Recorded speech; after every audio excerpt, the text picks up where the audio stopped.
Fala, líderes! Sejam muito bem-vindos a mais um episódio do Beefcast. Esse podcast 100% destinado a melhorar a vida e a gestão dos donos de açougue, pecuaristas, enfim, do universo da carne do Brasil. Aqui quem fala é o Gabriel, sou fundador da Beef, a única plataforma exclusiva e dedicada para criar sites para açougues do Brasil. E hoje eu trago aqui um convidado muito especial, que também está no evento aqui do Roberto Midcamp. Roberto, participante, diretor comercial da Cooper Aliança. Muito obrigado por estar aqui, Roberto. É um prazer poder conversar um pouco contigo. Eu agradeço por essa oportunidade e poder compartilhar o conhecimento que a gente tem no setor. Excelente. E muito conhecimento, né? Roberto, para a gente começar, eu queria que você contasse um pouco mais sobre quem é você, qual foi sua trajetória até chegar até aqui. Enfim, discorre um pouco mais sobre o caminho da história até você virar diretor comercial aí da Cooper Aliança. Tudo que você já passou de experiência pode agregar. Eu, por formação, sou engenheiro agrônomo, tenho 61 anos, me formei em 84 e logo iniciei a trabalhar em multinacional. Trabalhei em 2 empresas durante 30 anos. No início, 7 anos numa empresa química. E depois 23 anos, onde eu fiz a minha carreira profissional numa empresa de sementes de milho. Milho e soja, uma empresa americana, que na época tinha o nome de Pioneer Sementes. E ali que eu peguei gosto pela história do melhoramento, que no bovino de corte, hoje fala-se muito em melhoramento, para você buscar carnes especiais, e só que sempre envolvido na área comercial, e onde eu aprendi a gostar muito da área comercial. Por isso, hoje eu sou diretor comercial da Cooper Aliança. Excelente. Então, foram 30 anos de multinacional. Quando eu entrei na cooperativa, foi bem difícil para mim, porque as cooperativas, elas são fundadas olhando muito os interesses do produtor rural. E nunca tiveram um olho muito pro mercado, muito mais pro produtor rural. E as empresas, de uma forma geral, as empresas privadas, as multinacionais, eles têm o olho muito focado no consumidor final. Então, para mim, foi um choque na época em modelo de gestão. Hoje, as cooperativas já evoluíram muito, mas é uma gestão bem difícil, porque o gestor da cooperativa, o diretor da cooperativa, o presidente da cooperativa, ele tem que atender os dois lados, do produtor e do consumidor, do cliente ali do varejo. Perfeito. E os interesses são muito diferentes. O Roberto até citou hoje no encontro. O produtor sempre querendo vender o seu produto por um valor maior e o cliente na ponta sempre querendo comprar por um preço menor.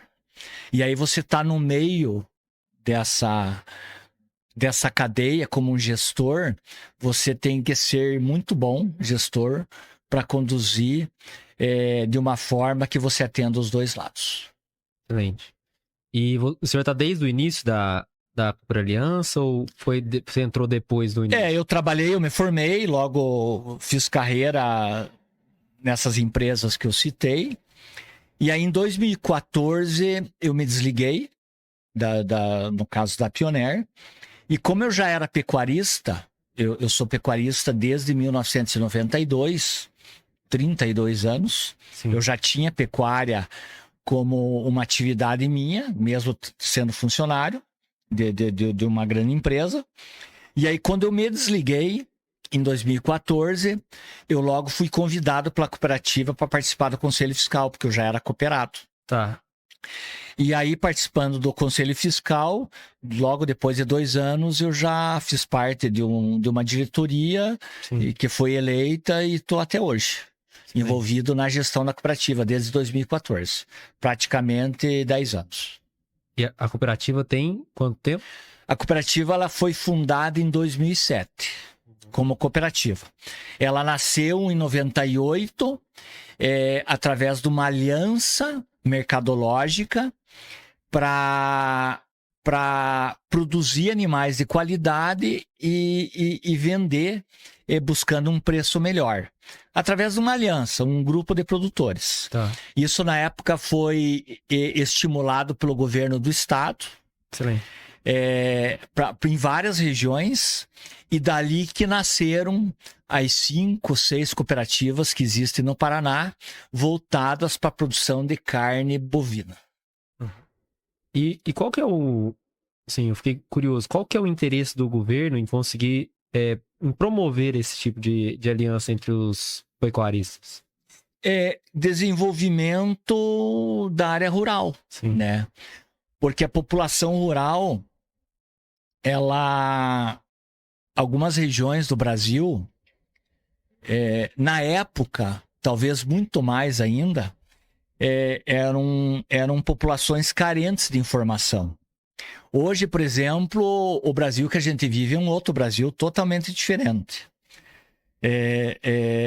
Mas é diferente em função dessa geração nova que chegou. Hoje, em muitas propriedades rurais, você vê os filhos dos produtores com formação na área de agronomia, com formação na área de veterinária, zootecnia, já tocando a sua propriedade. Então, são jovens com acesso à informação, acesso à tecnologia, acesso em eventos como esse do Roberto, né? E lá na época não tinha muito disso. É recente, mas não tinha. A informação, ela circulava, ela era mais lenta para circular. A gente não tinha pessoas com formação a nível de propriedade. Eram os pais desses jovens que não tinham formação. E aí que entrava o governo com o objetivo de estimular, né? A agropecuária brasileira, ela foi fortemente desenvolvida através da cultura da soja e do milho. Talvez um pouco antes que a cultura do café.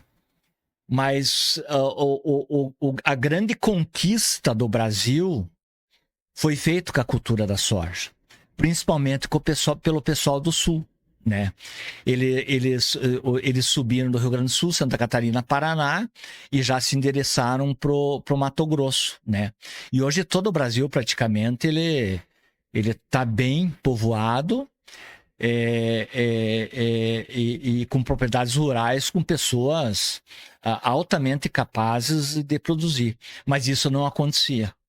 Na década de 90, década de 80, quando eu fiz faculdade, eu entrei na faculdade em 1980, formei em 84, a agricultura brasileira, ela se resumia a sul de Goiás, nem sul de Goiás se falava bom.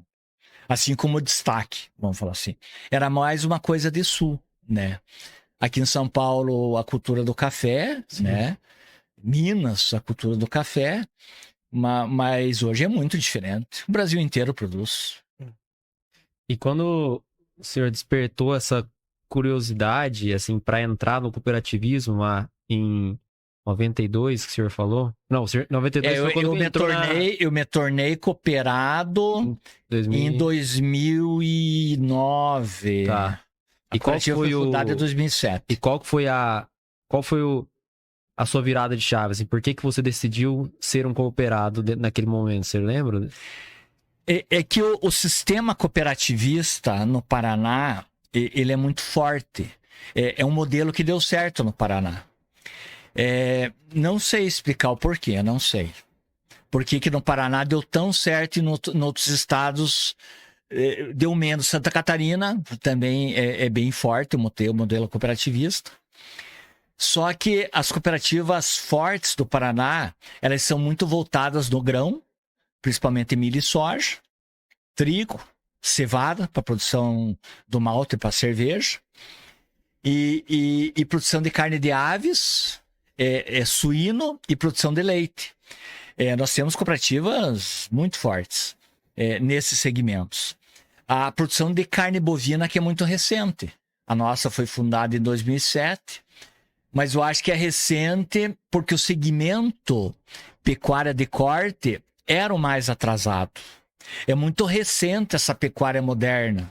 Muito recente.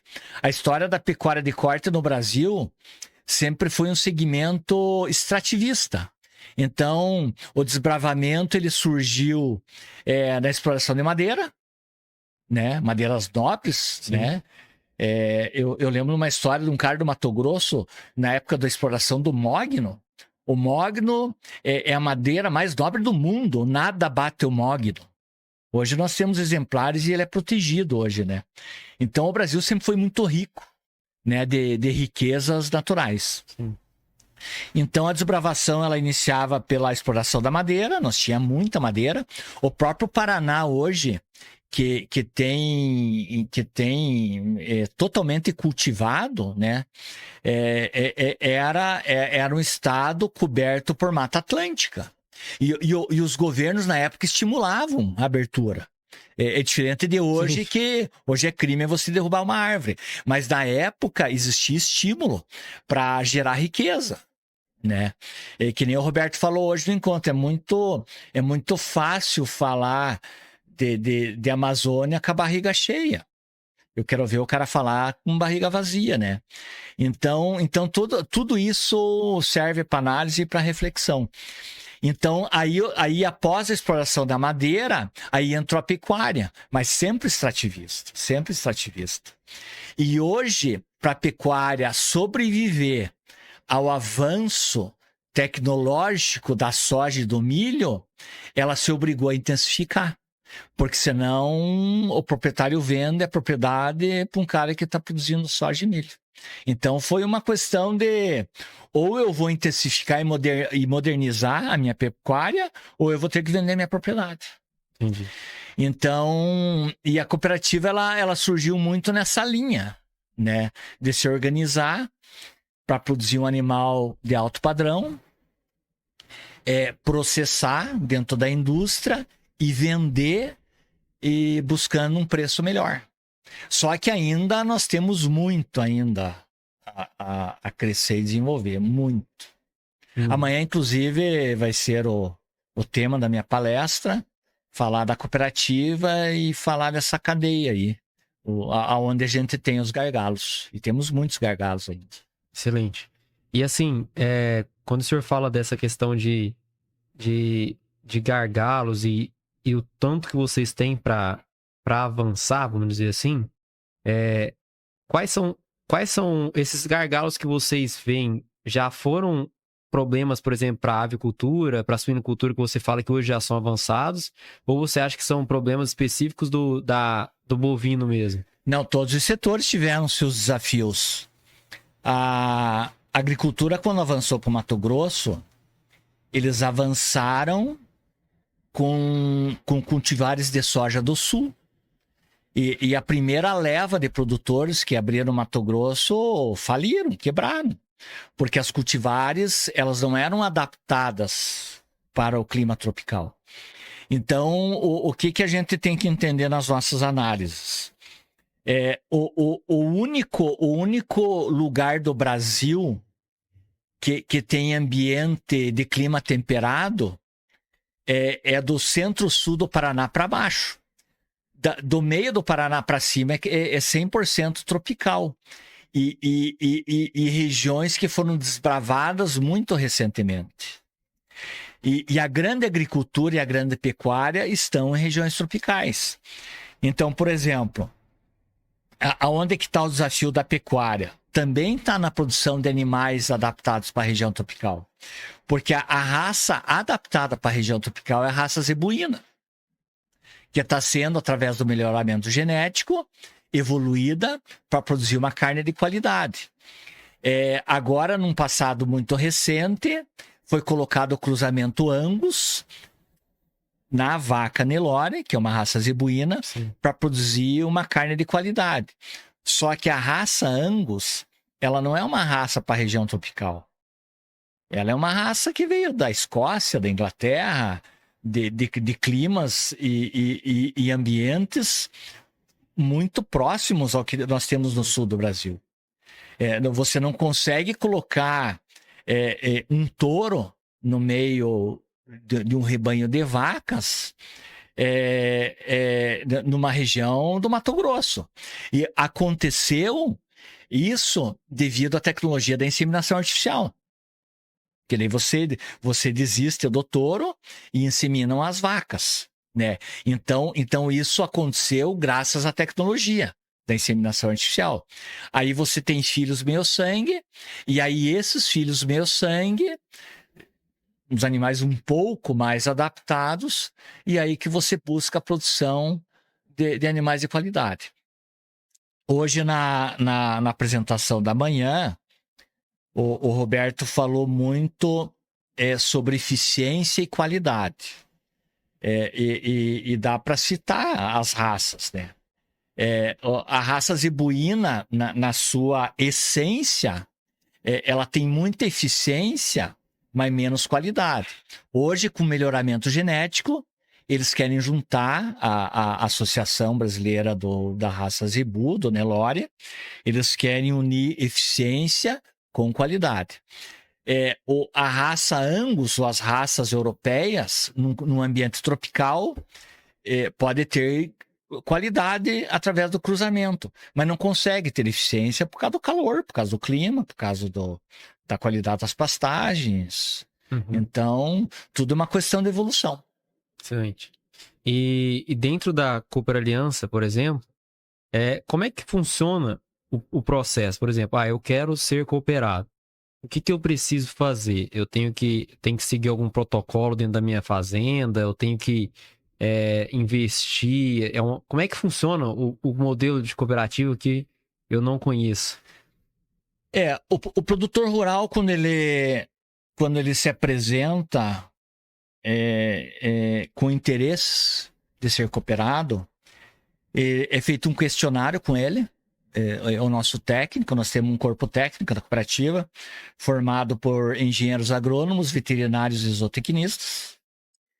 E nesse questionário é analisado o perfil do produtor. Porque a cooperativa ela traz vantagens, mas em momento de picos de alta de preço, nem sempre a cooperativa consegue acompanhar. Então, o produtor ele não pode ter pensamento e visão imediatista.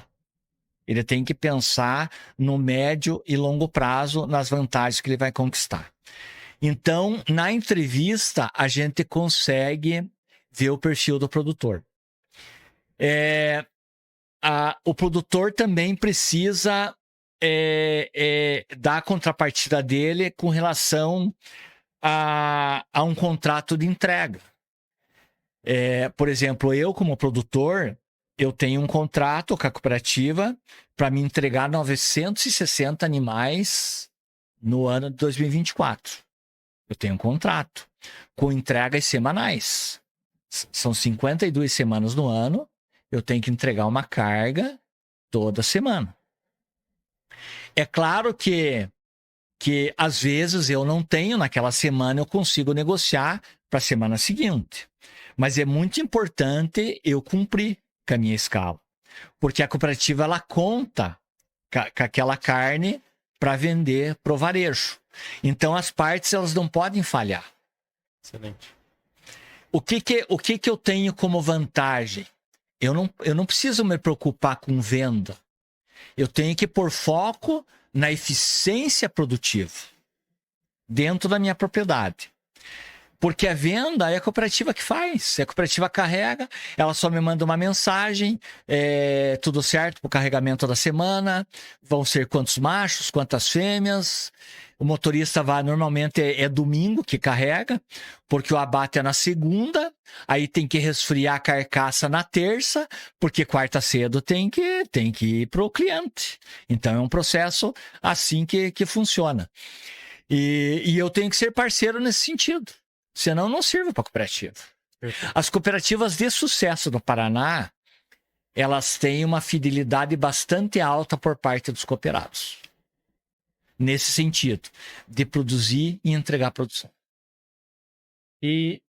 Mas assim, por curiosidade também, sempre curioso, né?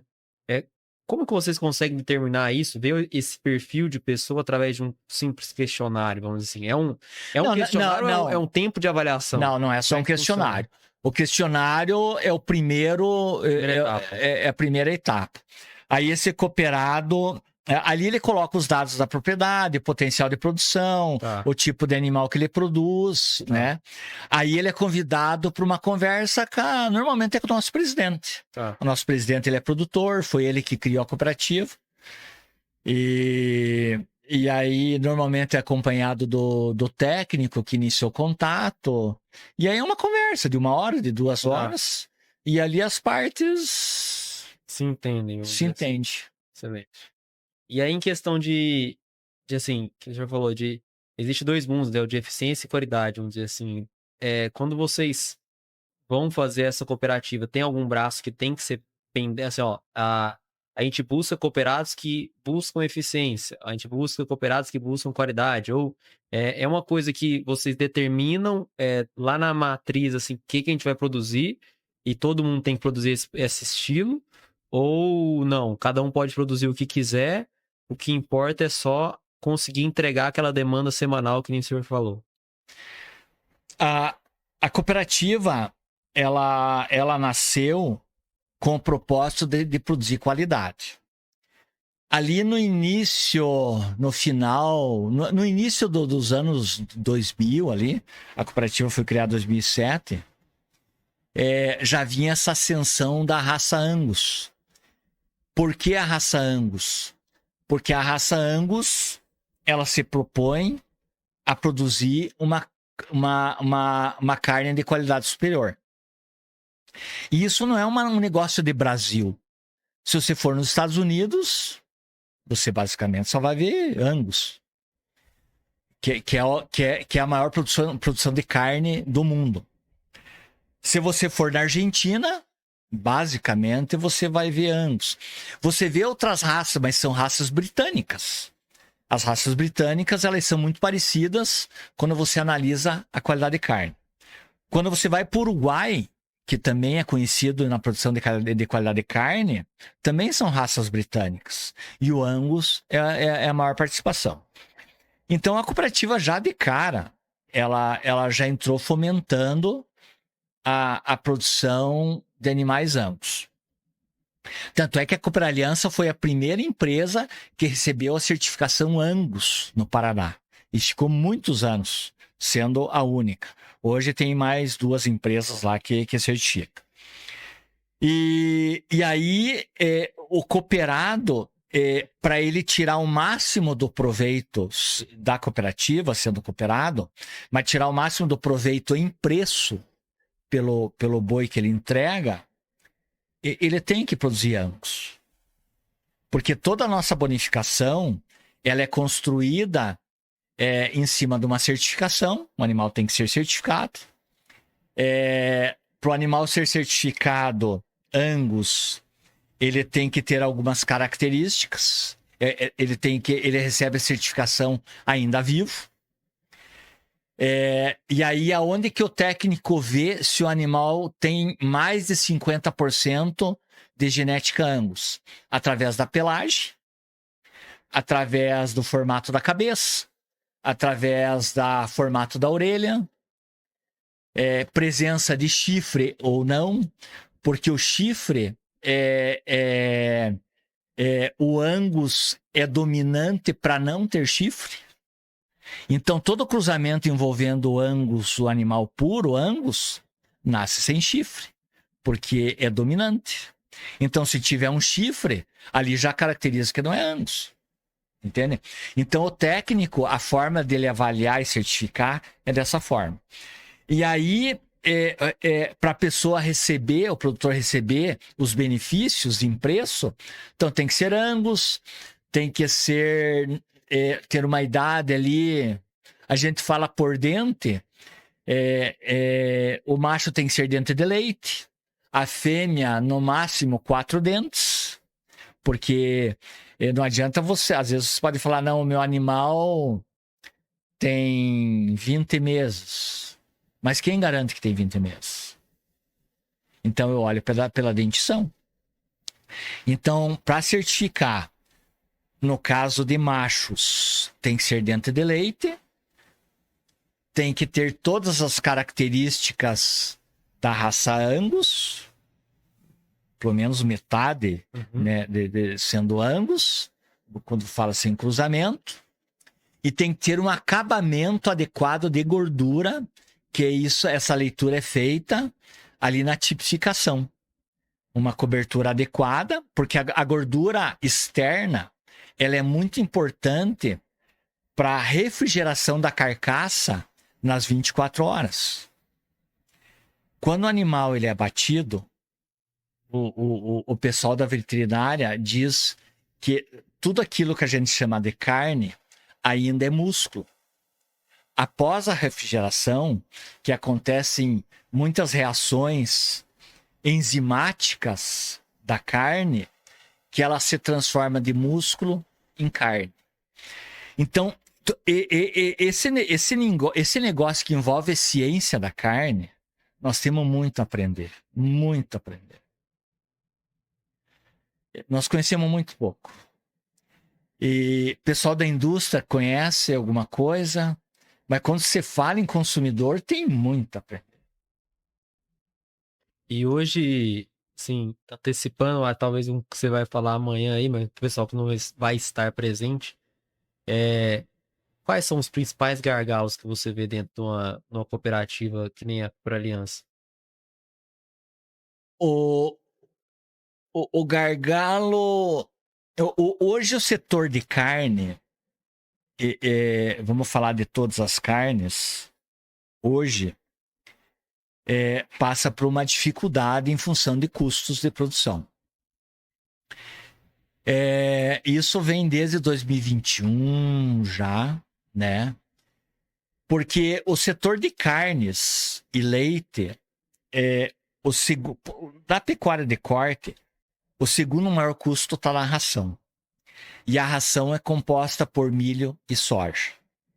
E nós tivemos anos assim excepcionais para a agricultura brasileira, onde um saco de soja valia R$200 e um saco de milho valia R$100. E quem pagou essa conta foi o segmento de carne e leite. Então, o produtor de carne e leite, ele vem em dificuldade desde 2022. E quem banca toda essa produção, porque precisa bancar para ter produção, é a cooperativa. São as cooperativas. Aonde que ela banca? Muitas vezes financiando uma compra de insumos, né? No nosso caso, uma compra de bezerros, né? Um adiantamento de carga, quando o produtor tem necessidade financeira. E isso requer muito capital de giro. E todos sabem que desde o ano passado, ano retrasado, o brasileiro vem convivendo com taxas de juros altíssimas. O ano passado, por exemplo, nós convivíamos ali talvez o ano inteiro com uma taxa Selic, eu nem lembro se era 12 e pouco, perto de 13, alguma Sim, coisa. Nossa. Para você pegar um empréstimo, porque quando o teu negócio para de dar resultado, ou começa a trabalhar no vermelho, você só tem um caminho, ir no banco, para você pagar os seus fornecedores. E o ano passado, quando você ia ao banco, as taxas eram de 18% a 19%.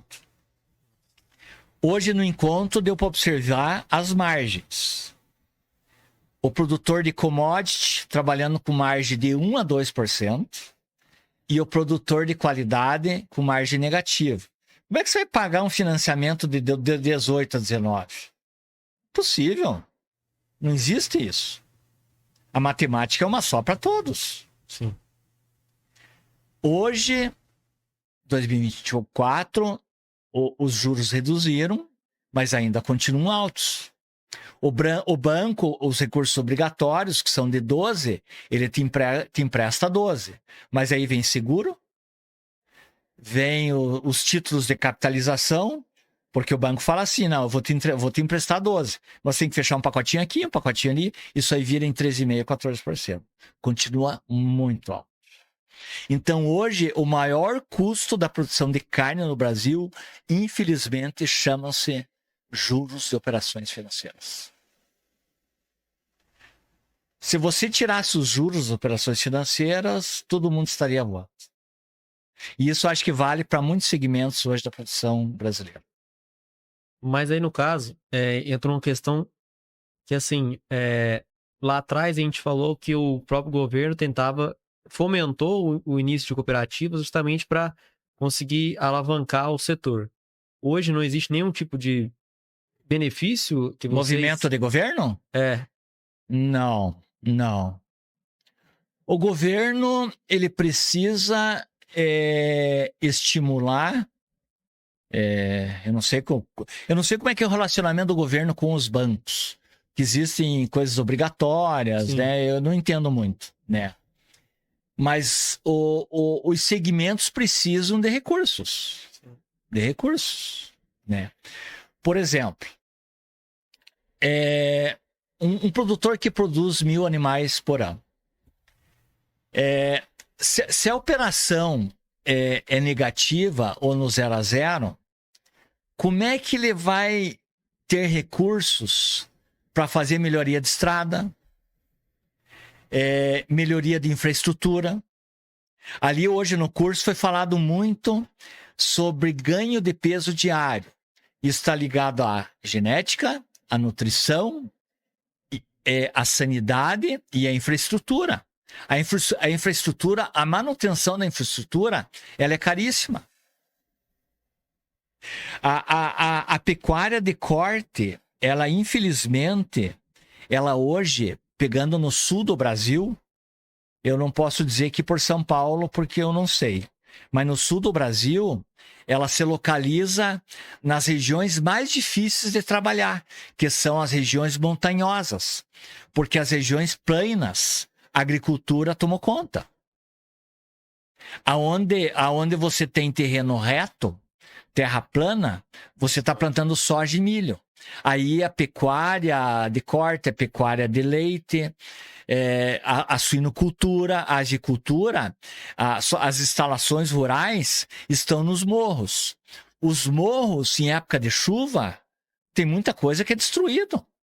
O sul do Brasil esse ano, desde o ano passado, de setembro, agosto, nem lembro, ali em 23, convive com excessos de chuva, destruindo tudo, porque a água não tem como você bloquear a água no morro. O que você consegue é direcionar a água para um determinado lugar e quebrar a velocidade da água colocando obstáculo. Agora, não tem como você bloquear a água. Se você bloquear, aquilo que você colocou para bloquear vai destruir, né? E isso custa muito dinheiro. E isso no Brasil, infelizmente, é um recurso que não existe. E se existe, chega na mão de poucos. E quais outros gargalos você enxerga, assim? Eu tenho um em mente, mas eu queria saber se você vai falar aí, né, antes de eu falar. Eu gosto muito da área comercial, até porque construí minha vida profissional muito pensando em negócios. Na Cooper Aliança, como diretor comercial, eu gosto muito de atuar na área de vendas, muito na área de vendas. Hoje, como diretor comercial, eu não consigo me dedicar como eu gostaria, porque eu tenho o meu negócio, eu sou produtor rural, e eu tenho que cuidar da minha propriedade, eu e minha esposa que trabalhamos juntos. Mas as equipes de vendas, não só da empresa, da cooperativa, como também do varejo, precisam obrigatoriamente conhecer mais o produto que vende. Porque existe uma frase que diz o seguinte, que em boi de primeira não existe carne de segunda. E isso é uma grande verdade. Se eu for te convidar para comer um churrasco na minha casa hoje, uma peça que eu tenho certeza que eu não vou comprar, se eu for fazer para um grupo de pessoas, é picanha. Eu não tenho como comprar picanha para fazer para um grupo de pessoas, custando uma picanha a R$150 o quilo, R$200 o quilo. Talvez aqui em São Paulo até mais. Eu busco cortes que eu consigo proporcionar um churrasco tão bom quanto de picanha, talvez com muito mais motivação, porque eu vou comprar 4, 5, 6 tipos de cortes. Hoje nós estamos numa época de harmonizar bebida com carne. Hoje você não convida mais as pessoas para virem na tua casa para almoçar carne, que nem era antigamente. A pessoa chegava, enchia a barriga de carne e ia embora. Hoje você chama as pessoas para degustar uma carne. Aí você tem vários tipos de cerveja artesanal ou vários tipos de vinho, e ali você passa uma tarde degustando carne, degustando bebida, escutando uma música e conversando com amigos. Então eu consigo fazer um churrasco hoje, podendo chamar até o prefeito, até o Roberto Barcelos, que é um cara conhecedor de qualidade de carne, com custo 30%, 40% do custo de uma picanha. Não vou nem falar em preço, porque os preços diferem muito de região para região, né? Mas com 30%, 40% do valor de uma picanha. Você pode pegar... Outro dia, a minha esposa resolveu fazer um lagarto, ou posta branca, não sei como é que se chama aqui em São Paulo, em forma de bife. Excelente. A posta branca, no animal comum, é carne de panela de pressão. Senão você não come. Aí, outro dia nós temos lá na cooperativa um local onde o funcionário tem o direito, todo colaborador, de comprar carnes da cooperativa num preço mais acessível para levar para casa. E eu cheguei numa cesta meio vazio de carne, porque o pessoal já tinha levado. Sim. E aí tinha o lagarto lá, que o pessoal não leva, porque não conhece. Vou levar esse lagarto. E aí minha esposa resolveu fazer em forma de bife, mas cortou de forma adequada. Porque a carne premium, a carne gourmet, você tem que fazer de uma forma mais grossa, preferencialmente numa panela ou numa frigideira adequada para um grelhado. Hoje existem muitas marcas boas no mercado, né? Mas a carne gourmet, a carne premium, jamais pode ser cortada de forma fininha e muito menos passar numa máquina, né? Isso você destrói a qualidade da carne. Então ela cortou um pouquinho mais grossa, né? Colocou, ela ficou delicioso. Aí coloca mais umas coisinhas ali, um queijinho para fritar. Aí um lagarto você compra baratinho. Você consome um casal numa janta, 100 gramas, 150 gramas cada um. Eu te garanto que essa janta com carne gourmet saiu mais barata que uma garrafa de cerveja mais sofisticada.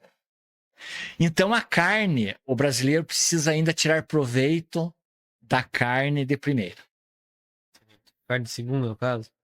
Não, da carne de primeira, né? Tá. Do boi de primeira. Ah, boi de né? primeira. Em boi de primeira não existe carne de segunda, né? Perfeito. Porque toda a parte do boi você consegue fazer um assado, Perfeito.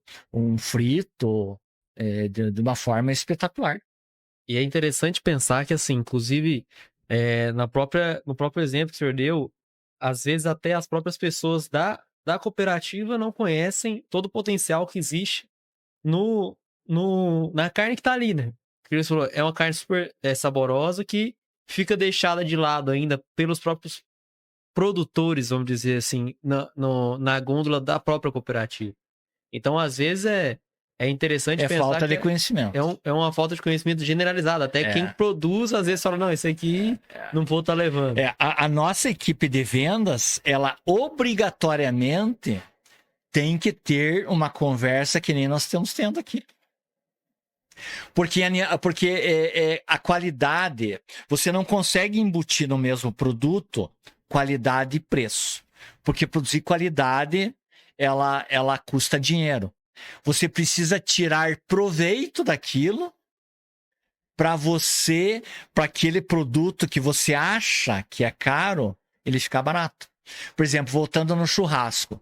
Do animal comum, se você for fazer churrasco em casa, para você não passar vergonha, teoricamente as pessoas fazem picanha. Mignon, que é macio, mas o mignon é uma peça que tem pouquíssimo, nenhum sabor. mas fazem picanha para não passar vergonha. Só que a picanha é caríssima. A picanha, nos dias atuais, você compra uma picanha para você comer, você e tua esposa. Você não vai.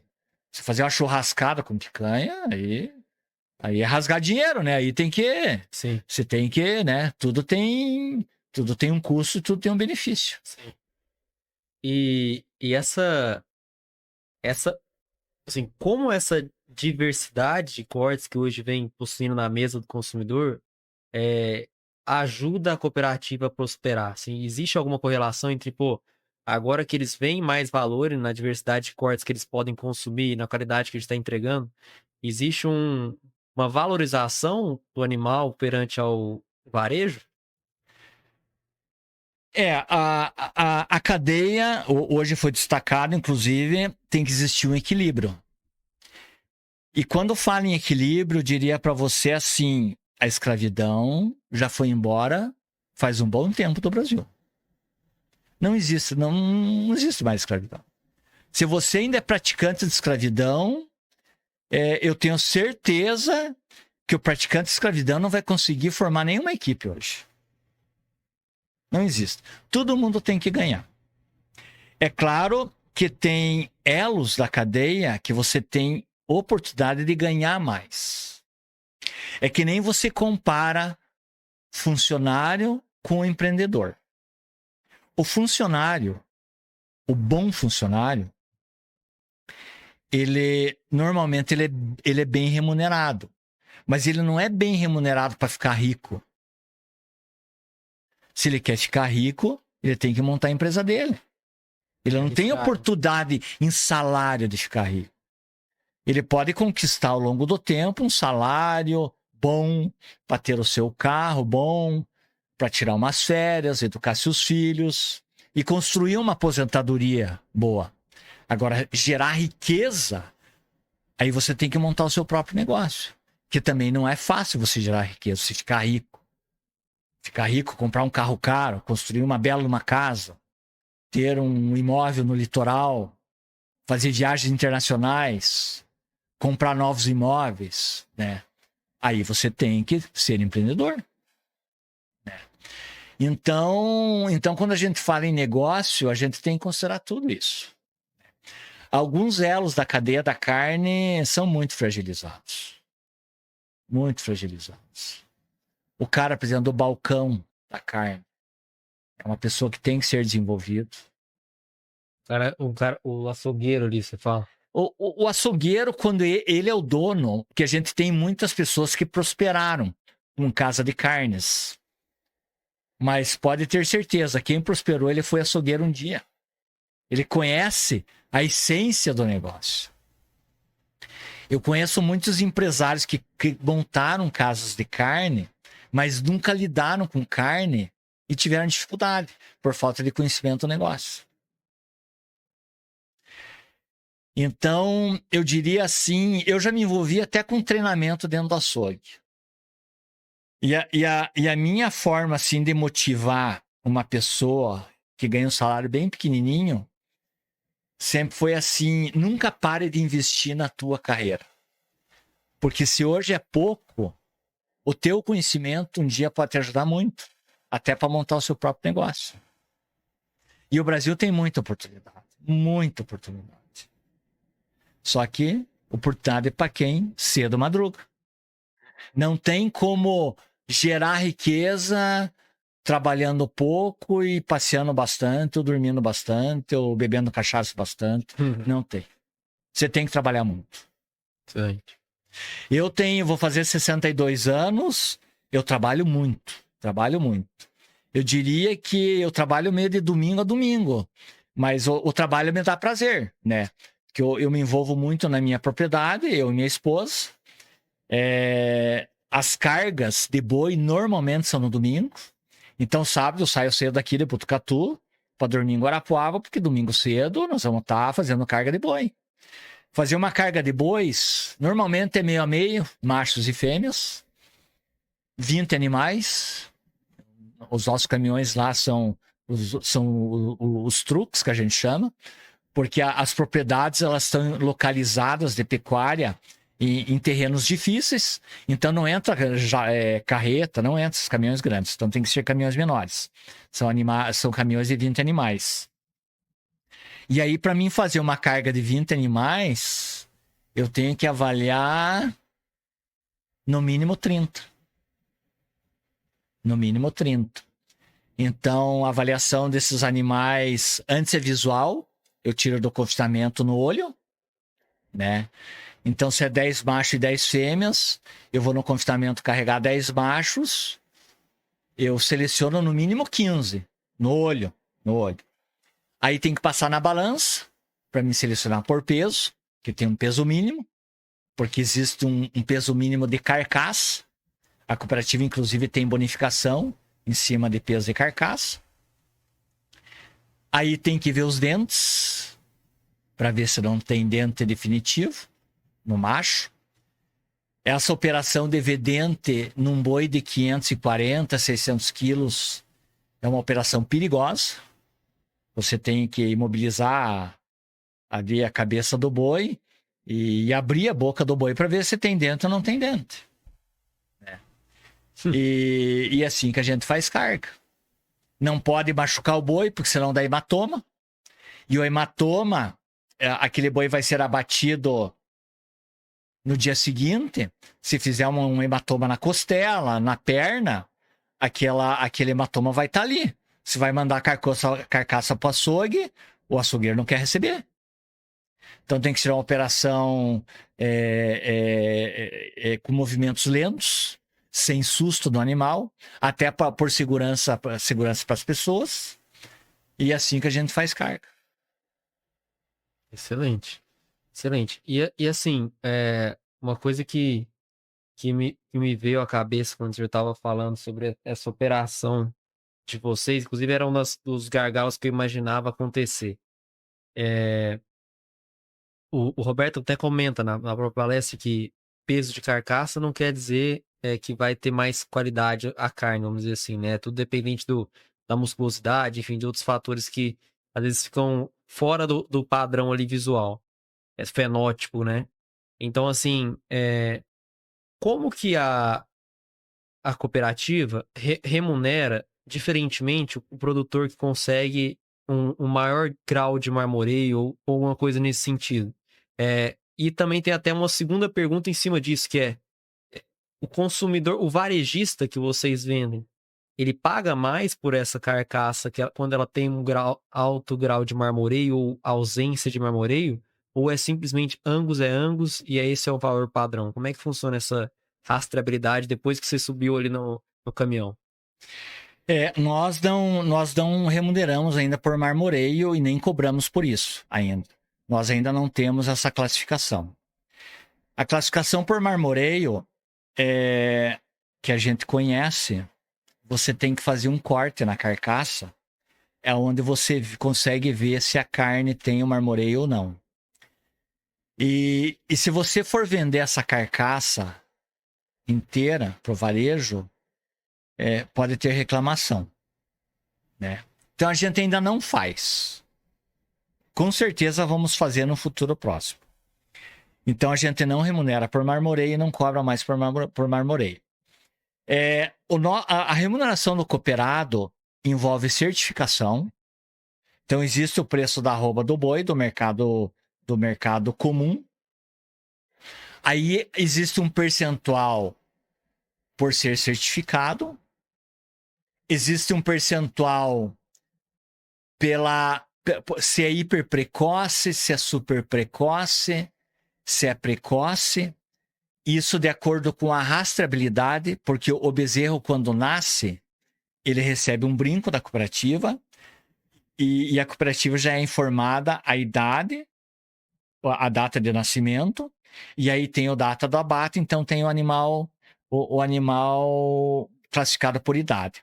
O hiper precoce é até 14 meses, aí o super precoce é dos 14 até os 18, e acima de 18 é o precoce. Então existe uma remuneração por idade, existe uma remuneração para quem cumpre contrato. Então, o cooperado ele tem um contrato de produção, de entrega, e ele é remunerado por isso, né? Então, é dessa forma que a gente forma a nossa bonificação. A gente não abre para o mercado porque é uma política interna da cooperativa. Mas esse a mais que a gente paga é construído em cima disso. Aí, na venda, nós classificamos as carcaças. Por exemplo, a novilha Super Premium, que é uma novilha muito bem acabada em cobertura externa, ela é a carcaça com preço superior. Superior. É que a gente chama de novilha azul, cooperado, alguma coisa assim. Aí vem as medianas, as carcaças medianas, e depois vem as carcaças de gordura escassa. Então é dessa forma que a gente comercializa. Aí na desossa, porque metade da nossa produção é desossado, é vendido a vácuo, carnes porcionadas, né?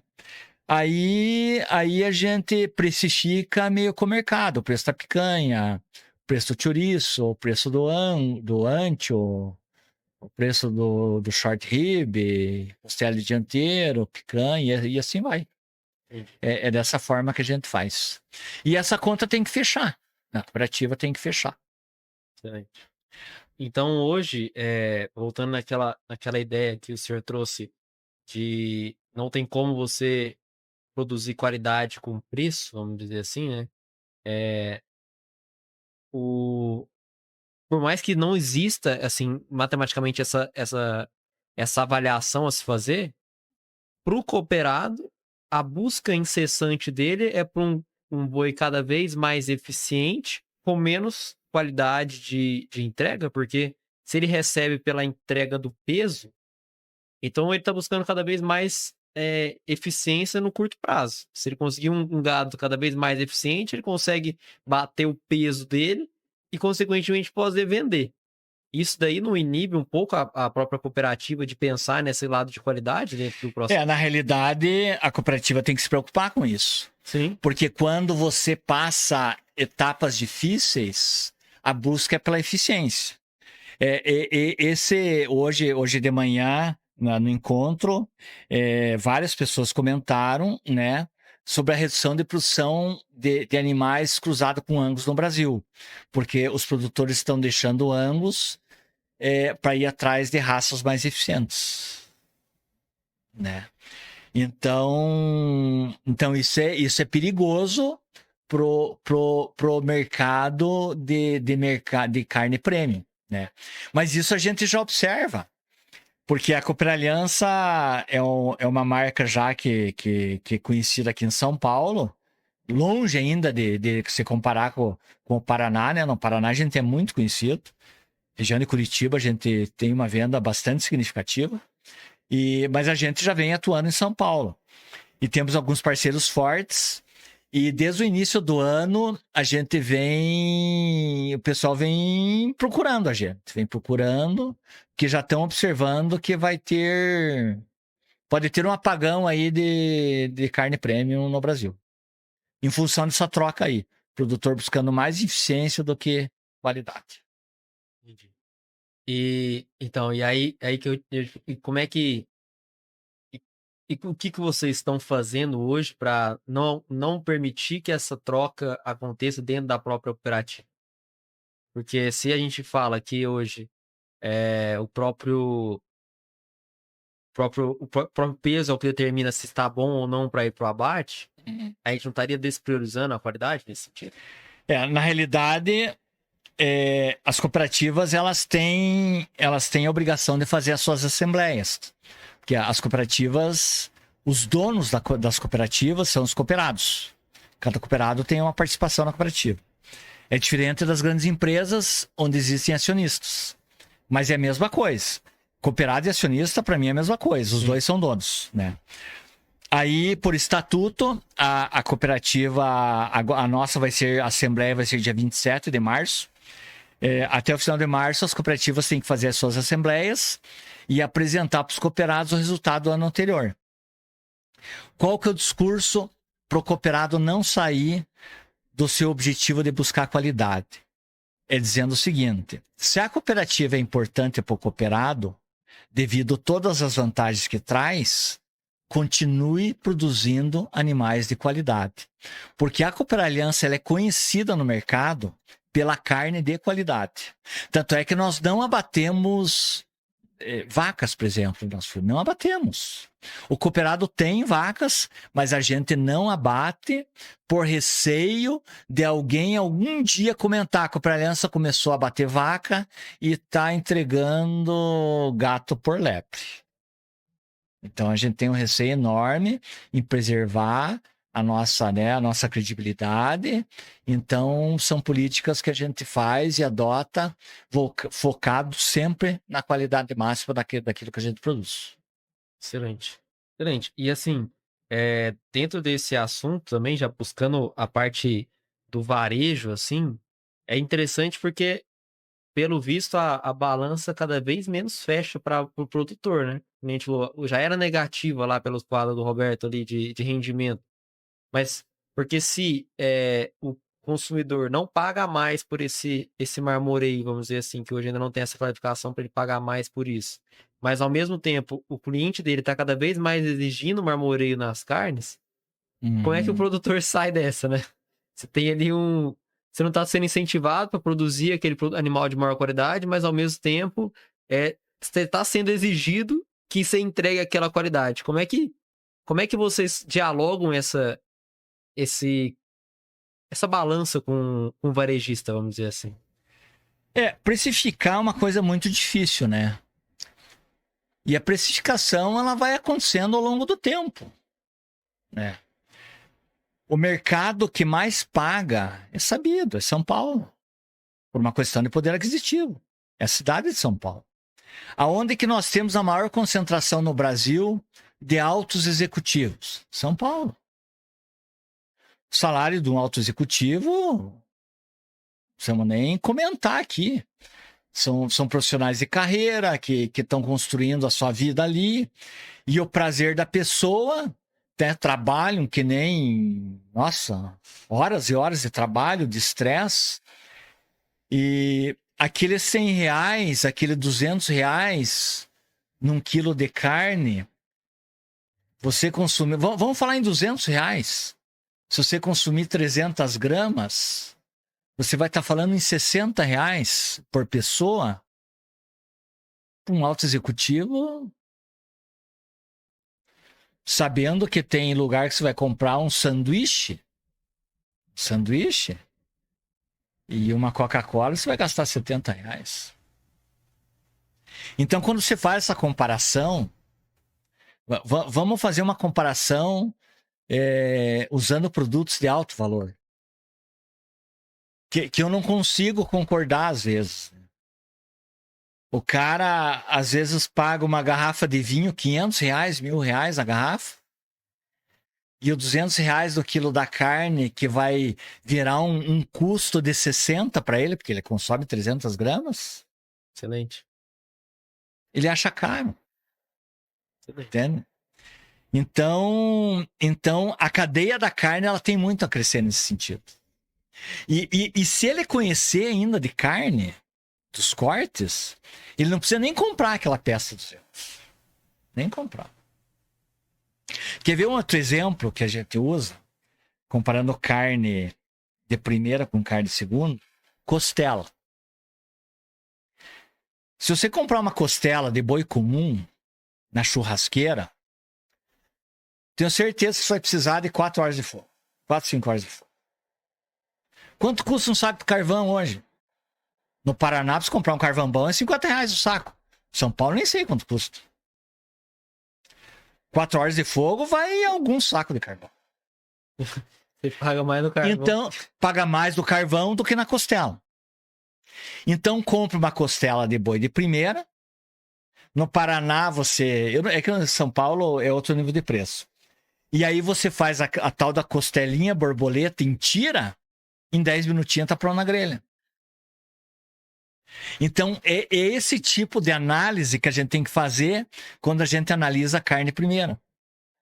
Que para uns é caro. Não é caro. É mais barato do que um boi de segunda. Só que você tem que tirar proveito disso. Nossa, e essa sua análise, ela é tão interessante. Eu nunca tinha parado para pensar, mas assim, de fato, quando a pessoa vai comprar carne, é até um toque interessante. Você fala, pô, onde você vai comer isso? O que que vai acompanhar isso? Porque essa comparação que você fez é muito legal. O cara toma uma garrafa de vinho ali que vai custar E a carne é cara. R$ 1.000 e ele fala, não, essa pequena tá cara. Mas assim, pô, o que que você quer degustar enquanto você toma esse vinho? Você quer comer uma carne ali qualquer ou você quer comer uma carne que equivale à qualidade? Então, acho que muito dessa questão de diferença entre preço e valor que a gente fala, né? Tá na forma de expor, que é o que você falou lá na ponta, que o problema muitas vezes tá no treinamento das pessoas que vendem essas carnes para quem tá na frente. Então, hoje, a gente pode dizer assim que o varejo, naquele quadro comparativo ali, tem de 10% a 30% de rendimento, vamos assim, acho que é de valorização do produto, mas ele poderia ter muito mais Muito se ele mais. soubesse vender o Muito produto mais. de uma forma inteligente e que, ao mesmo tempo, conseguiria desencadear numa carne de qualidade com porcentagens positivas dentro da cadeia da pecuária porteira dentro e, consequentemente, fomentar essa produção de animais de qualidade. Né? Sem dúvida. Então, esse seu pequeno detalhe puxou na minha cabeça ponto lá no fundo. Quer ver outro comentário? Quem é o protagonista da mesa? Quem é a estrela da mesa? Carne. As pessoas te convidam para almoçar em casa para comer uma carne. Os demais, eu não vou nem citar nome para não arrumar encrenca com os produtores dos demais. Mas eles não são protagonistas. Dá. O protagonista, o prato principal é a carne. Então, a carne, por obrigação, ela tem que ser boa. Nós temos um cliente, um varejo, na nossa cidade, em Guarapuava, que ele surgiu, é um supermercado, ele surgiu trabalhando com produtos para vender para classe média baixa. E eles, de repente, nos procuraram porque eu quero a carne de vocês. E eles montaram uma loja nova ao lado de um shopping e eles queriam usar a carne nossa para atrair a classe mais alta, o mercado deles. Resultado de tudo isso, eles atraíram a classe alta, mas eles não perderam, não deixaram de atender a classe média baixa com a nossa carne. Toda outra. Eu não vou nem falar, é até ruim falar em classe média baixa, vamos falar das pessoas de menor poder aquisitivo. Perfeito. E eu vejo para os meus funcionários a fazenda. Eles têm o poder aquisitivo deles é de acordo com a categoria que eles trabalham. Sim. Né?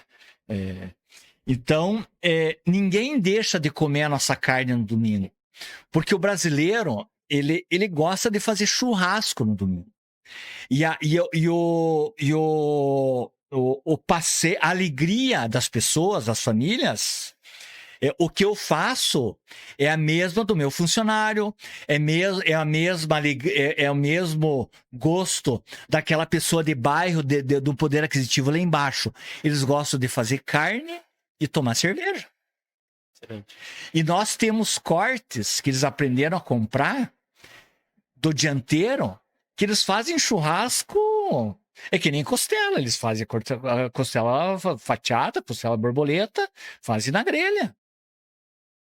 E eles curtem a nossa carne, porque a carne é o protagonista do evento, sempre vai ser. Excelente. O Roberto, ele fez propaganda do que hoje no almoço? Da carne. Não vamos falar dos demais, não precisa nem falar, né? Mas ele falou ali alguns minutos da carne. Mas sempre assim. Então, a carne, por obrigação, ela tem que fazer sucesso. E quando a gente fala de carne, isso vale para todos os segmentos. A carne bovina, o suíno, a carne de ave. Sempre é o protagonista, o peixe, sim, o cordeiro. Sim. É o protagonista do evento, do almoço, da janta. Né? E eu acho legal essa questão também de sempre pensar que independente da condição social da pessoa, ela sempre vai querer o melhor produto possível, né? Então, assim, não é Sem porque a dúvida, pessoa sem ela tem dúvida, classe média baixa sem que ela vai, pô, não dúvida, quero comprar qualidade. Não, sem todo mundo dúvida. quer qualidade. Todo mundo quer Todo mundo ter quer o uma prazer de experiência. comer bem, de comer uma carne. Exato. E às vezes até, eu acho que, inclusive uma vez eu conversei com um dono de uma empresa bem grande em São Paulo, e ele comentou assim, que hoje ele tem, eu acho, 27 lojas em São Paulo. Assim, uma empresa bem grande, bem é, dissipada, assim, e ele sempre fala que, na verdade, ele tem um gado Angus, super premium mesmo, e ele só trabalha com pessoas de baixo nível de aquisição. Mas por quê? Porque dentro da marca dele, eu acho que no varejo, o que, que ele descobriu? Que é sábio, na verdade. Que dá muito custo também é a própria toalete do produto. Sem É dúvida, a mão de obra do produto. sem dúvida. Então, ele trabalha com a filosofia de que eu prefiro fazer com que meu cliente termine o toalete dentro da casa dele, mas com produto de altíssima qualidade. Por quê? Porque dessa forma, a maioria dos meus produtos que ele vai consumir, ele fala, pô, mas lá eu pago barato, e mesmo assim eu tenho um altíssimo nível aqui, por exemplo, ele vende um alcatrão, vamos dizer assim, e o próprio, ele ensina a pessoa a fazer, tirar a picanha dali, por exemplo, mas ele não vende ao preço da picanha. Se fosse vender só aquela picanha, ele pagaria 150, 200 reais. Mas pela peça inteira, ele ajuda o próprio segmento dele, porque ele tem menos mão de obra e, ao mesmo tempo, coloca na mesa do consumidor um prato de altíssima qualidade.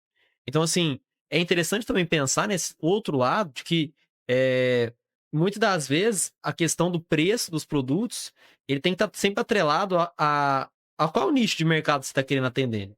Porque, às vezes, não precisa de tanto mão de obra dentro do produto, que nem esse cara, eu acho que é um dos melhores cases que tem, para entregar a qualidade, assim. Às vezes é isso que encarece muito e faz com que o produtor tenha que esgualar suas margens e o varejista ainda reclame, enfim, todo o processo, né? Então, eu acho que uma frase que o Roberto fala, que eu acho que todos os podcasts sempre vai ser muito real, é vender o produto certo para a pessoa certa no momento No certo. lugar certo, é isso aí. Então, assim, se você não faz isso, você não tem esse olhar holístico do É negócio, isso aí. às vezes você tá agregando valor num lugar que não precisava ter agregado valor nenhum. É bem isso. A venda da carne no varejo de segunda a quarta é para um destino, forma de cozinha, é dia a dia.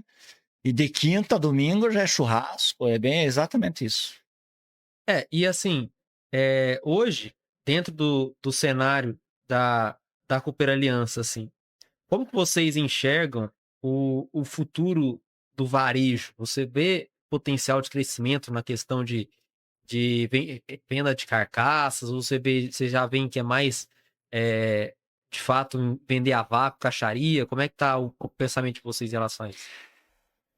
Eu particularmente, eu acredito que o futuro é caixaria. Até por uma questão de mão de obra de açougue, né?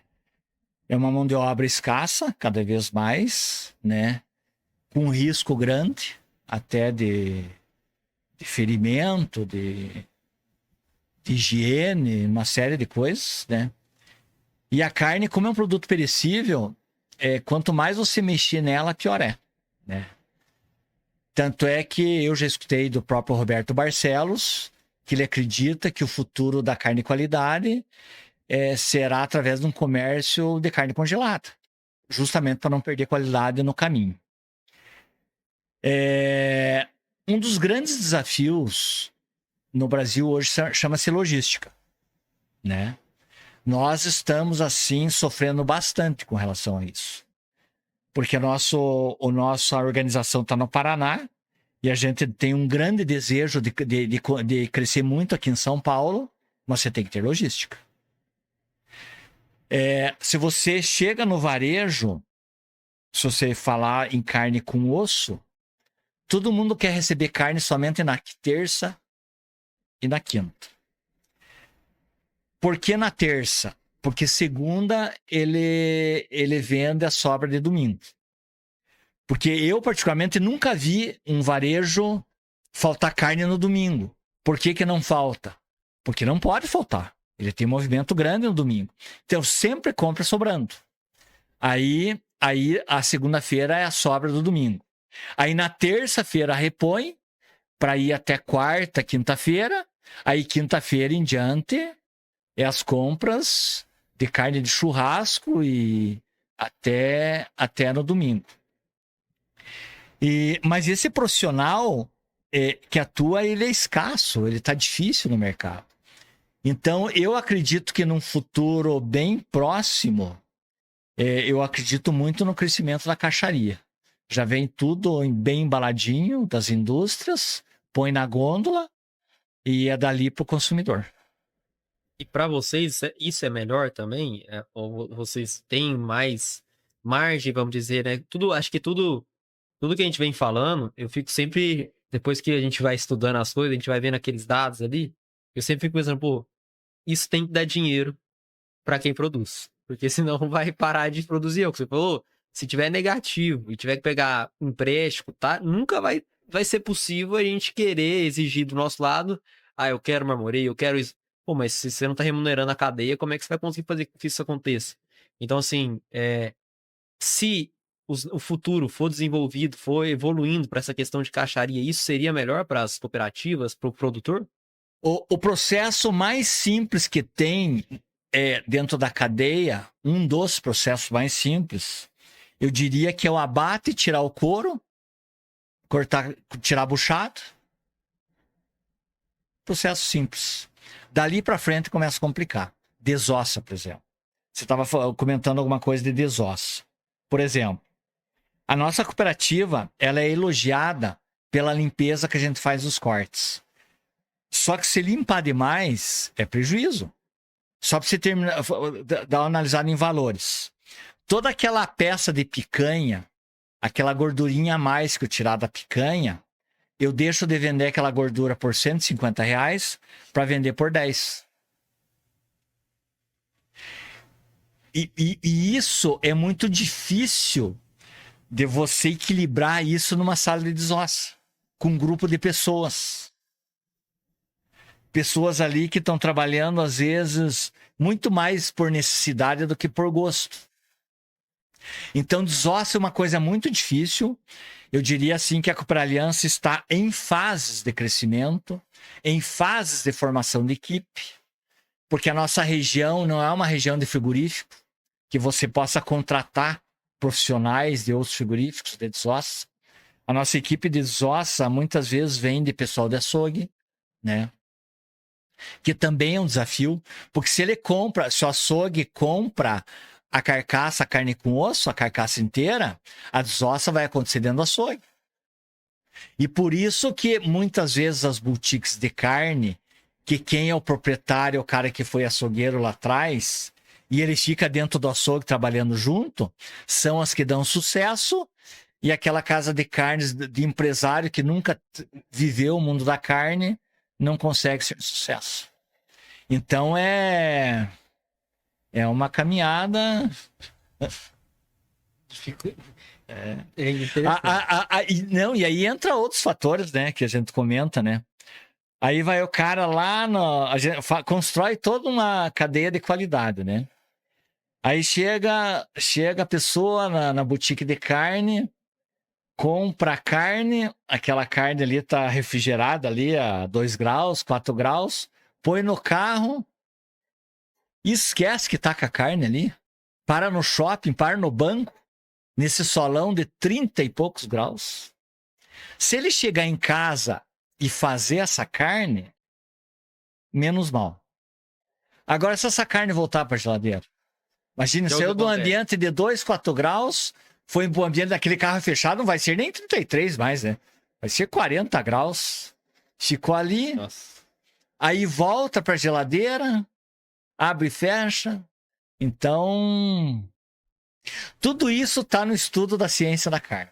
E tudo isso nós temos que educar a nossa equipe, as nossas equipes de vendas, os nossos profissionais de balcão e os nossos consumidores. E esse é um trabalho lento e longo. Excelente. Eu nunca participei de evento assim que desse destaque para isso. Eu dou destaque porque eu gosto da área comercial e trabalhei numa empresa que valorizou muito o produto e treinava muito a equipe de vendas. Eu, por exemplo, como diretor comercial, eu tenho um sonho de formar na Cooper Aliança o melhor time de vendas de carne do Brasil. Isso é um sonho, não sei se vou conseguir, né? Mas a gente está trabalhando para isso. E assim, existe alguma iniciativa em específico que vocês fazem para conseguir chegar nesse Treinamento. constante? Reunião de time de vendas é treinamento, é conhecimento de produto, é degustação. Com os próprios Os representantes. Legal. Fazer uma desossa, explicar. O miolo sem sai daqui. Legal. Como que se deve fazer. Legal. Maturação, por exemplo. O Roberto vai falar de maturação, né? Maturação é uma coisa essencial, assim, para uma carne de qualidade. Né? Se deixar ali 15 dias a mais na geladeira, maturando. Se você comprou ela fresca. Muitas vezes, quando você compra do frigorífico, ela já vem maturada, né? Porque ficou guardada ali 15 dias, 20 dias, já maturou. Sim. Tá pronta. Sim. Esse é outro ganho de você vender embalado da indústria. Já vem maturado.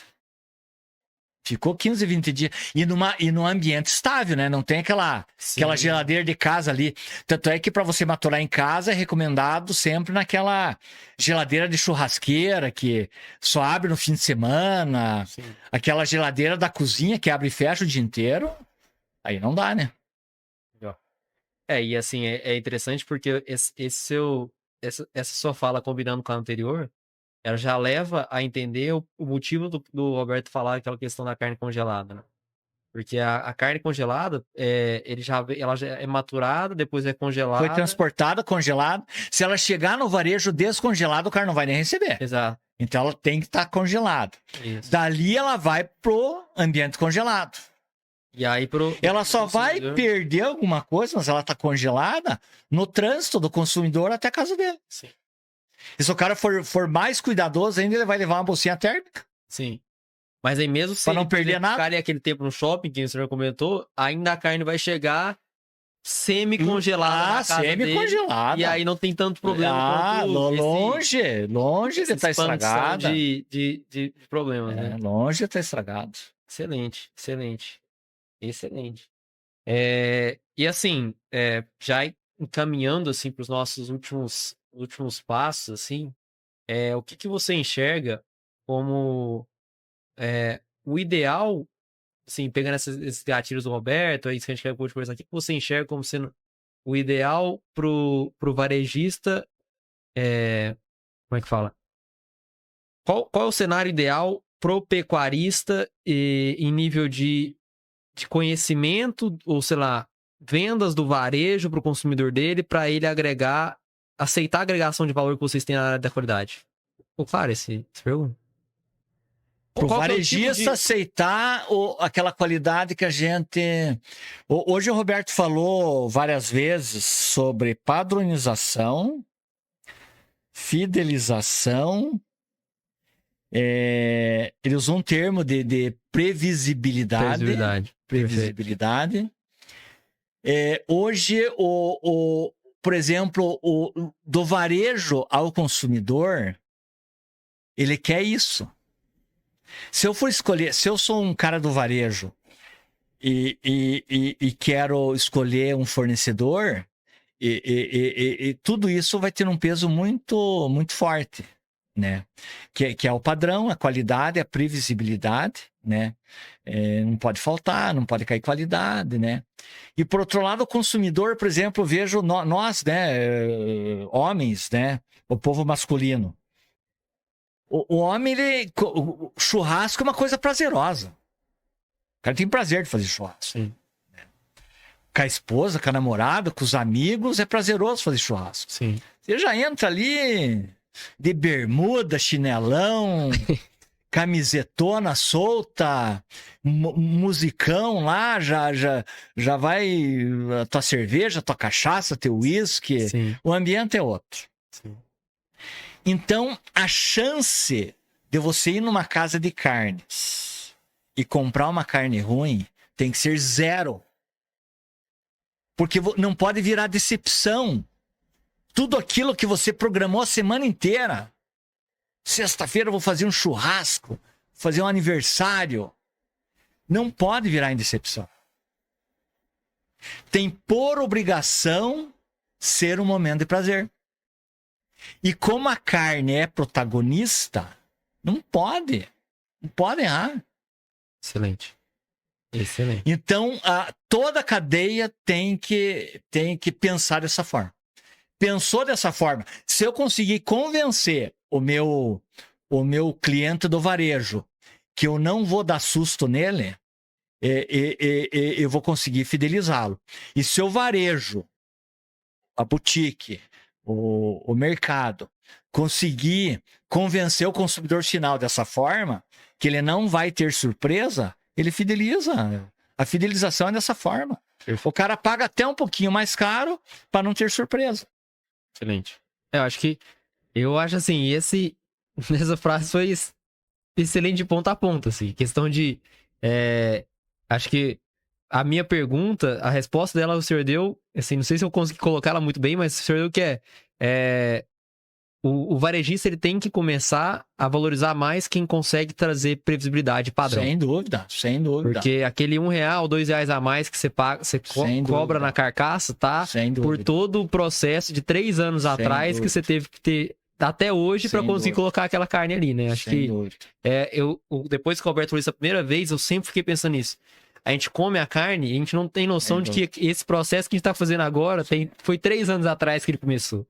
Então, assim, o dia que o varejista começar a entender que esse padrão custa e isso, se ele não valorizar, vai acabar, porque, por que eu vou ficar me matando aqui atrás, às vezes com margem negativa, para conseguir oferecer uma coisa que você tem margem, mas eu não tenho lá atrás.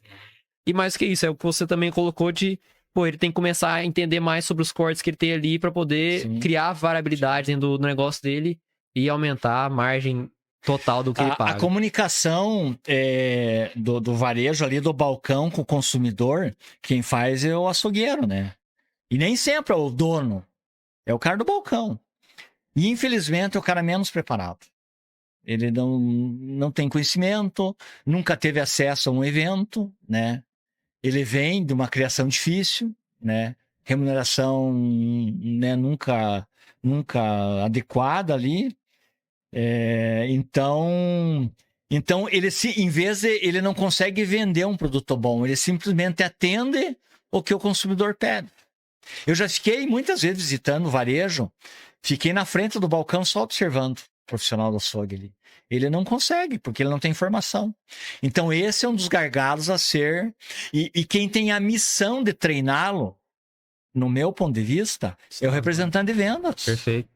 Com certeza. Eu, por exemplo, como diretor comercial, nós temos aproximadamente 1.500 pontos de venda que a gente atende regularmente. Não tem como é que eu vou? Não tem humanamente possível visitar. Porque eu gosto de conversar com o profissional do açougue. Se eu vejo, por exemplo, um consumidor na gôndola, ali com alguma dificuldade, alguma dúvida na escolha de uma carne, eu me aproximo e tento explicar. Muitos reagem, não gostam, mas eu não tenho vergonha. Sim. Eu gosto da área de vendas, eu não tenho problema nenhum em fazer isso. Quem tem que ser preparado para fazer isso com maestria é o cara da vendas, é o representante de vendas. E eu concordo 100% com o seu ponto, porque, querendo ou não, quem sofre com essa falta de ensinamento são vocês, né? Então, assim... Sem dúvida. Que nem a gente falou, pegando aquela tabelinha que talvez vou tentar colocar na edição aqui do nosso vídeo, o varejista já tá em margem. Ele já tem ali seus 10%, 30%. Quem tá no negativo são vocês. Então, se vocês não conseguirem fazer com que esse cara consiga vender melhor o produto dele, ele nunca vai ser direcionado para pagar mais do que você tá fazendo. Dúvida. Então, faz todo sentido. Uma vez eu fui comprar carne comprei a carne num ponto de vendas, e cliente nosso, e era carne para bife. E o corte de carne para bife, da nossa carne, obrigatoriamente tem que ser um corte alto. Senão, você não consegue curtir maciez, sabor. Tem que ser um corte alto. Corte alto é um dedo, Talvez depende muito do desejo de cada um. E o menino cortou lá dentro, né? Aí veio com um cortezinho fino e foi passar na máquina. Aquilo para mim foi uma decepção. Eu até fui falar com o proprietário, né? Isso aí é um crime, né? A máquina antigamente era o martelo de macetar carne, né? Eu peguei ainda a época do martelo de bater na tábua de carne, né? A máquina substitui aquilo, mas aquilo era para carne dura. Carne que você tinha que martelar, cortar fininho, senão você não conseguia nem mastigar. Agora, uma carne premium, mas jamais. E você vê quantas pessoas levam essa carne fininha, passar na máquina, porque não tem o conhecimento que eu tenho, aí chega na mesa, se decepciona. Ou acha que é a mesma coisa, né? Daí vai comprar carne barata, porque é mais barato. O preço tem um peso na decisão. Você paga mais caro, mas justamente... eu não posso me decepcionar. Pode ver na cerveja, quando você vai escolher uma cervejinha, tem algumas cervejas que são mais caras. Mas você não, vou levar uma garrafinha dessa hoje, quero curtir uma cervejinha dessa, um vinho. Sim. Nossa, a carne, ela tem que chegar, o Roberto compara sempre com o vinho. No sul a gente consome, por causa do frio consome bastante vinho, né? Mas a carne, ela tem que chegar no nível do conhecimento do vinho. As pessoas gostam de falar de vinho. De falar da vinícola, de falar da uva, de falar se esse vinho é mais encorpado, menos encorpado. Então a carne, ela tem que chegar nesse nível de conhecimento. A nível de consumidor. E o cara que vende nem pensar. Esse por obrigação, ele tem que conhecer. Excelente. Excelente. Assim, acho que poderia ficar mais muito tempo aqui falando com o senhor sobre isso. Acho que foi extremamente produtivo o papo. Acho que deu para aprender bastante sobre todo o processo de cooperativismo, o motivo de existir. E é engraçado ver toda essa preocupação que a gente tem para colocar uma comida de qualidade no prato das pessoas, né? Ainda mais assim, em termos políticos, que cada vez mais vem, é só picanha, falando só de picanha, mas quem disse que as pessoas querem picanha, né? Vamos dizer assim, não é só isso que faz a dieta, e às vezes esse olhar até atrapalha a construção do animal por completo, né? A produtividade que vocês conseguem hoje ter num boi de primeira, que nem o senhor falou. É que a picanha não se discute. A picanha, ela é a rainha dos cortes. É a rainha dos cortes. É o que você falou, não tem... Mas aí você fazer só picanha, da metade do churrasco já meio perdeu a graça. Sim. Você já acostumou, porque paladar é uma coisa incrível como acostuma, né? Então, da metade do churrasco, só picanha, né? Agora, eu vivenciei na minha casa, eu tenho uma churrasqueira, gosto de fazer churrasco, e teve uma reunião de vendas com a equipe de vendas que eu fiz churrasco lá em casa. Não gosto de ir em restaurante. Em casa você leva o violão, um chopp, faz churrasco do jeito que você quer, todo mundo ali em roda, né, conversando. E o cara que assou a carne aquele dia, ele é um cara meio chefe de churrasqueira. E ele é representante nosso. Cara conhecedor de cortes. E quando a gente faz esses eventos com representante, a gente costuma levar os cortes que no boi comum não consegue fazer, que são os cortes duros. Para os caras conhecer que no nosso boi consegue fazer um bom churrasco. Por exemplo, ponta de peito. Ponta de peito do boi comum é extremamente duro. E aí eu levei ponta de peito, eu levei para praticamente só corte de dianteiro e ali do peito. E aí ele pegou a ponta de peito, a churrasqueira estava acesa já. Eu sempre gosto de fazer aqueles fogos de parrilha, aquelas coisas de argentino, porque no meu ponto de vista, a grelha tem que estar fervendo para fazer um bom grelhado. Tem que ter muito fogo, muito calor, né? E aí eu tava com uma torinha no canto da churrasqueira ali fumaceando. Aí ele colocou no espeto aquela ponta de peito e ele falou assim: essa aqui nós vamos degustar lá na frente. O resto nós vamos comer na hora que começar a comer a carne. E aí aquilo foi, né? Cerveja, papo, conversa e pau. E comemos grelhado e tal. E ficou aquela ponta de peito ali. Aí começou a música e a coisa se alongou, né? Já era meia-noite, ele música tocando, ele falou assim, agora vamos degustar aquela pontinha de peito. Pensa numa coisa deliciosa. Então, o corte, o tipo da carne, ele tem até o momento certo de entrar numa degustação. Talvez se entrasse com aquela ponta de peito no início da degustação, não, as pessoas não iam sentir o prazer que sentiram ali tocando violão, já tinham degustado vários tipos de carne, já estavam na cerveja, aí voltou uma pontinha de peito extremamente deliciosa. Então, a degustação, a carne de qualidade, as formas de curtir são assim.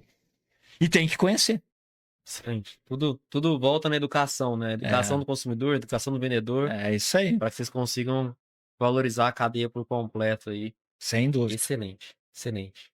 Roberto, recados finais, e se você quiser passar para o pessoal um pouco do... Como é que eu entro em contato com o Roberto, caso eu queira falar com você, com a Cooper Aliança, se eu quero virar um revendedor das marcas, enfim. Conta pro pessoal aí como pode encontrar vocês, como é que eles podem ter contato e, enfim. A nossa cooperativa, ela tá localizada no Paraná, Centro-Sul, ali, cidade de Guarapuava. A gente tá no Instagram, tá no Facebook, eu também, né, tenho Instagram, tenho Facebook. E eu respondo pro comercial da cooperativa, né? E as pessoas que tiverem interesse de conversar sobre carne, sobre negócios. Temos um interesse gigantesco em crescer aqui em São Paulo. Porque a gente vê e sabe que o maior mercado do Brasil de carnes é aqui em São Paulo.